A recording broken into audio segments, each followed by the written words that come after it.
Yosh bola bo'lmagin. Unda o'zing ham o'yiningni tezroq tugat. Ber. Ol. Bor.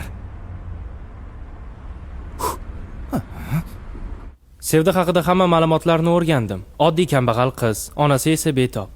Qanaqa qilib tanishibdi? Ilyos mashinada urib ketishiga sal qopti. Keyin nima? Rahmi kelgandan uylanishga qaror qilibdimi? Bilmadim. Menimcha boshqa sabablari ham bor. Bu o'yinda qoidalarni men yarataman. Nimaga ekan? Chunki shu uchun pulingni olasan.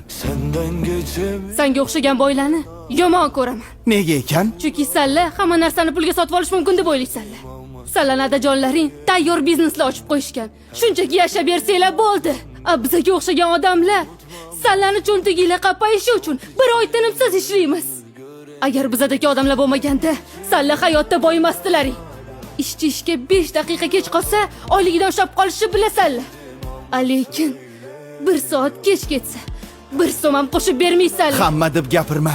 5 barmoq baravar emas. Sen menga barmog'i gapirma. Kech ertalab 5 dagi quyoshni ko'rganmisan? Yo'q, ko'rishni ham xohlamayman. Dadam esa har kuni ko'radi. Boylar o'zidan o'zi boy bo'lib qolmaydi. Boylikni tagida qancha tavakkal, qancha bedor tunlar borligini bilasanmi? 100 ming dollaring bo'lganda nima qilgan bo'larding? Uy olardim. Dadam esa o'zi yashab turgan uyini biznesi uchun sotgan. Balki farqimiz shundadir, Sevda?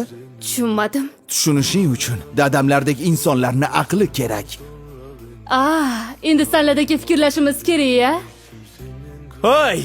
Xotlanchini olib Yeb ket. qo'y, ko'p chiravording, quvvat bo'ladi.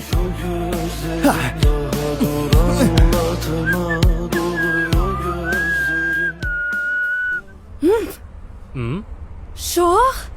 Aman seni eslamasam, sen meni hayotda eslamaysan. Ixchamdi. Kinodan kech kelganimizda oying ikkalamizni ham urishib berganlari esingdami? Yotib qolmabsizlar deganlarichi? Yotib qolmabsanlar-da. Ilyos, sen meni kuzatib yuribsanmi? Kim bu kastim shim? Rahbarim. Turmush o'rtog'iman. Sevda, gaplari rostmi? Ha. Yo'q, tushuntirib beraman, shoh.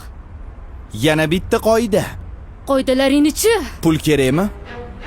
O'yin tugaguncha meni begim deysan.